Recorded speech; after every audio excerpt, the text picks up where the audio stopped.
Sa buhatan sa Klindro, paborito sa tanan, labi na sa mga masinahon.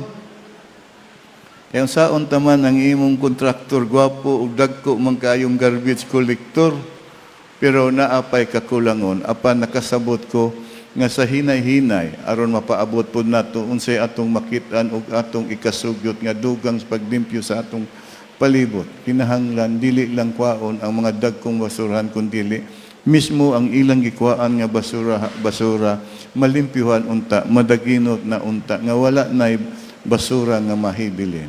Ang kulang lang ang pagpahinumdum og hangyo nga kinahanglan kung limpyuhan manggaling ang labayanan, limpyuhan gyud ang tanan.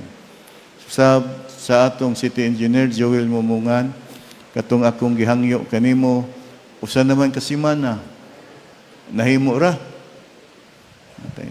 Salamat kayo nga all weather nga labayanan sa basura, ha? Salamat kay tanan.